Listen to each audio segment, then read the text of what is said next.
guys, Jessica from Peace Up Books, and today I'm here with a recommendation video for romances with cheating. So these are messy romances. They are either ones where one of them cheated on the love interest. This whole video I know is going to rub some people the wrong way, but I love a messy romance. I love when it's angsty. I love when it's toxic.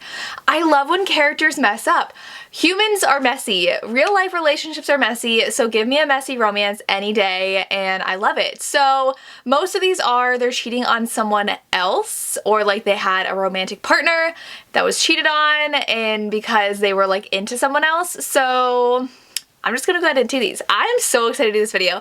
I've had a couple friends do this. I know McKay and Cheyenne did it, and then I do know that Mary has done it as well, so I'll link all their videos down below and check them out too. But let's get started.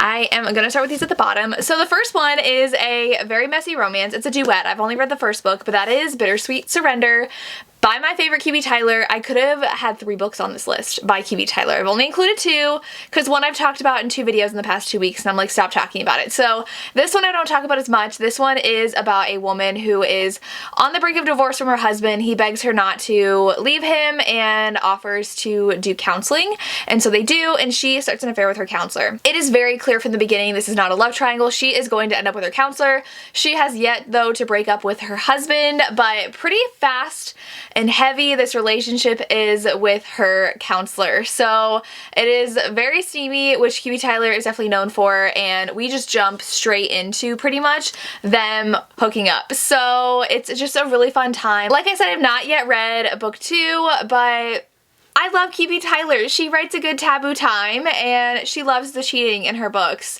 And I didn't mind it. Like, you know she's not gonna end up with her husband, so you're rooting for the main couple the whole time, and I really like how they have to interact with one another in front of the man she's cheating on with him. Yeah, I don't know how to word that, but it is so good. Like I said, this is horrible. It is horrible to do in real life. I do not condone cheating in real life, but like put it in a romance and it becomes so tension-filled and angsty and messy, and I just cannot stop reading. Okay, so another one where I did not know, I mean, like, it's in the title. Okay, so starting out, I knew there was cheating in here because I knew the premise of the trilogy.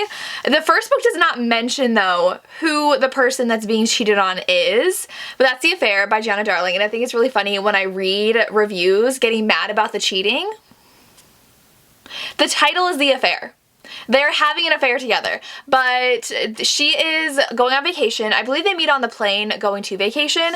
He's this just very wealthy, suave man. She falls really hard, and he is very upfront from the start that he is in a relationship. That does not stop her. They start having this just really passionate affair on vacation, and it is someone she knows that he is in a relationship with. And now if you read any of her other books, Gianna series, you know who that person is because it's really brought up in a couple of her other series, but it's just a fun affair that they have. Obviously it's going to turn into something more because there are 3 books of the series, but I've only read the first one. I definitely need to pick up book 2 and 3 to see how this relationship ends. I know they're going to have their HEA too, so like if the couple has their happily ever after together, I like don't mind that they're cheating on other people to be with each other because you know they're going to be together. Like, I can't help it. They're soulmates. They need to be together. So this one was good too. Okay, another one where I did a video earlier about this book and I talked about cheating being a content warning, and someone said it wasn't technically cheating, and now I guess technically he has an open relationship with this woman. However, he brings her on vacation and hooks up with this other person while she is there as his date, which I feel like is cheating. So it is Wanting Mr. Kane by Shanora Williams. This one, I really love it when I have another one on this list where they're trying so hard not to be with that person because it's forbidden that they like latch onto the other person in order to prevent them from getting with the person they want. And that's why it's cheating, because they don't really like the other person, but they're like, no, I'm with someone, I can't be with you, when they really want to. So this one, he is the dad's best friend. He was there for him during something really tragic in the dad's life, so he's really close to her father, and he has been around her life and since she was younger, but she's 18. She's always had a crush on him, and he finally sees her in a different light, and they go on a family vacation together. So it's her parents, it's Kane, Kane's current girlfriend, like open relationship girlfriend, and then Candy, and he's hooking up with Candy on vacation while he is with Kelly, I'm pretty sure was her name. So it gets very, very messy, but it is so good. So dramatic. Like, it gets a little bit dramatic with the other woman because she gets very jealous, but this series was a really fun time. I will say book 1 I gave 5 stars, and I didn't love books 2 and 3 as much as book 1, but super great age gap, forbidden, taboo, dad's best friend romance that I would highly recommend reading. Okay, another one I know I've talked about, I did a video where it was like the love interest is taken, and only a couple of these had cheating in them in that video, and so this one was one of them, Close Quarters by Candy Steiner. I read this year, and I'm like absolutely obsessed with this book. This one, she is dating this guy that she's been dating all through college. They just graduated. He's a yachty. I love Below Deck, and so the reality TV show on Bravo, and this one is pretty much about that. So they are people who work on yachts, and they're either like deckhands or stews, and they like pretty much wait on very, very rich people who rent out this yacht for a good time. And so the yachties work very hard and they party really hard. And so her boyfriend's a yachty, and she is supposed to go around Europe while he is working on a boat in Europe. And the owner of the boat sees her, and he is this like in his 30s, just rich, gorgeous man. He sees her and he really, really likes her, and he's like, why don't you join us and you'll be our photographer while your boyfriend works? And so she's like, sure. So she ends up taking a cabin with her boyfriend, and she doesn't really like the kind of guy he is. A lot of times in cheating romances, something like changes with the significant other that causes them to drift apart and like cheat on them, or you don't really feel bad because like they're not that great of a person anyways. So he was probably cheating on her. I don't know if it was ever confirmed or not, but like, he's not that great of a guy, and she is for sure emotionally cheating on her boyfriend before actually cheating on him with the millionaire yacht owner, and it was so good. I love the setting, so unique, and she falls head over heels for this guy, and he pays so much attention to her and cares for her, and her boyfriend's over here partying with other girls and not even caring about her. And so obviously like you want this like party boy 21-year-old or this suave 35-year-old who wants to spoil you every second he can, like, no question. This book was so good. Then I have Love in English by Karina Halley. I read this years ago, but this is definitely one that has stuck with me because she's written a couple books kind of like in this universe, and in this one she is an English tutor and he is a married man. And that's all I know. I do think that it takes place like in Barcelona or something. They're in Spain, and I love Karina Halley's books that take place in Europe. She writes the setting so well, and it just feels so atmospheric and so good. We see this couple, I believe, in The Forbidden Man, which is a older woman, younger man romance with a soccer player and a trainer on the team, and it's just really good. So I really enjoy Karina Halley's romances and the tension. It's definitely age gap. She is younger. He's married, and they're in Spain together. So that's all I remember from this book, but I remember loving it. You should check it out. I know I have not talked about it in a while, so I want to bring it up again. Then I have The Confidence of Wildflowers by Magnolia Parks. This one, trigger warning for death of a child. That is the biggest trigger warning in this book that I know is the reason why a lot of people do not like this book. I could not put this book down though. I was so addicted to this romance. He is an older man, single dad, working next door to our heroine. She just graduated from high school, and she is dating her boyfriend, and she refuses to break up with her boyfriend because she is refusing this romance that is blossoming between her and her neighbor. And so there's a lot going on in here. It is very dramatic and messy. Like, her mom has cancer, and there's just like a lot of things happening, but I literally like could not put this down. I was so addicted to the story. I have not yet read book 2 because the ending of this book, I was like, are we really going there? It's just crazy. But if you want a very messy time, read this book. Definitely a huge age gap, and she does have a boyfriend through a lot of it, and like she ends up going to a concert, and the hero, the neighbor next door, like takes her, and I think she was supposed to go with her boyfriend, and he canceled, and like she knows that she's cheating on her boyfriend, but she like can't help herself because she's attracted to the older man next door. So just a fun, dramatic time, definitely very messy. I love this one. Another one that is just very messy but very angsty is the What He Doesn't Know duet by Candy Steiner. So this one is actually a love triangle, and so the heroine is married, and trigger warnings for loss of a child.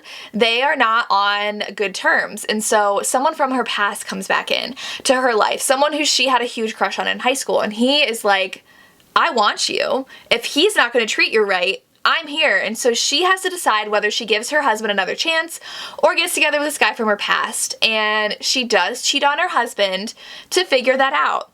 This is a love triangle though where you do not know who she's going to end up with. You don't know if she's going to end up with the guy from her past. You don't know if she's going to reconcile with her husband. You don't know. And I love the angst. I was obsessed. And she cheats. She's got to figure out what she wants, so she cheats. And I was okay with that because then I was like, wow, who really are you going to pick? Because like, I didn't even know. I did not have a team I was on. I did not know who I wanted her to pick, and it's just such a good duet. Please pick it up, but do not look at the synopsis for book 3 because it will spoil who she picks because it's about the person she does not pick. Okay, I do have Magnolia Parks. This one is one where the hero cheats on the heroine and breaks her heart. And now I think it's like a year later and they are very toxic and messy with one another, but they are in the same friend group and always around each other. He is constantly sleeping with other girls. She is constantly dating other guys and like having them fall in love with her, and they cannot stop being around each other though. And it's a romance. Like, you want them to be an endgame. You want them to be together, but it is constantly this thing hanging over them that he cheated on her. So please know that it is the hero who cheated on the heroine, and she's like, I'm never trusting you again. You don't know who he cheated with, but you do know at the end. And so very, very dramatic, very, very messy, very character driven, but I was here for it, which was very weird because I'm a very plot driven reader, but I was obsessed. So if you like those messies with the hero cheating, read this one. We also have another one where the hero cheats on the heroine. One of my favorites is Forget Me Not by QB Tyler. He cheated on her. There was loss of a child in here. They were married and now they're on the brink of divorce. He gets amnesia and does not remember that he cheated, and he's horrified with himself and is determined to win her back. So very emotional, and I really liked it though because he was like in this part of his life where he was madly in love with her still and could not fathom cheating on her and was so upset with himself for doing that because he didn't remember it, and is winning her back. And I love a good groveling hero. I love a good possessive hero. That's what he is in here. So I just love a good amnesia romance too. Like, all my favorite aspects were in this book, and it was so good. Then there's Something the Way by Jessica Hawkins. This one is a messy love triangle between sisters. So the one sister is younger, and that again, it's too taboo and forbidden for him to be with one of the heroines. So he dates someone else to stop himself from going after that relationship. So he just happens to start dating her sister. So he meets our heroine, and I think he was like doing construction next door, and she strikes up a conversation, and there's obvious attraction between them, but she's too young for him. And so he dates her sister, and you don't really like her sister though, so I don't feel bad that like he's cheating on his sister with the other sister, but things get very dramatic, and I think things go like really far with this sister. I've only read book 1. I know I need to read the rest of the series, but I'm pretty sure he takes it pretty far with the one sister while being in love with the other sister and cheating. So again, if you like messy, spanning 4 books, very, very angsty. Like, the ending of book 1 had me freaking out, and I never picked up the next one, but such an addicting romance. Highly recommend picking this one up. And then the last one I have is The Truth About Heartbreak by B. Celeste. This one is another instance where the hero was just, I cannot be with her, so I need to hold on to this other relationship. So I always feel bad for the other person. Like, in this one, I felt bad for her. She really was in love with the hero, but he was obviously in love with this girl that was off limits. It is his best friend's little sister, like adopted sister. So she had a really bad past and was adopted by this family, and she's supposed to see her adopted brother's best friend like as an older brother. It never felt that way, so they had this attraction, and it spans years, and I really liked the growth of the characters in the years that it spanned. And the hero has constantly held on to this one relationship that's not really healthy for him, but he's trying to make it work with her because he's like, I need this because I'm not good enough for her. And he holds on to this other character, and like, yeah, like, sorry, you're wasted like 10 years of your life with this guy when he's really been in love with someone else the whole time, but what are you gonna do? They're soulmates. They belong together. Like, give me my HEA with my main couple. So very messy, very angsty. I love good brother's best friend, and I do love it when it spans years. Like, give me that tension and angst and pain those characters go through. I love it. Okay, those are all of my cheating romance recommendations. I know there's a lot more that I have not yet read. Definitely check out McKay, Cheyenne, and Mary's videos. I know they have recommendations as well, and let me know more recommendations that I can read because sometimes I need a little mess in my life. That's all I have. As always, thank you so much for watching and have a good day. Bye.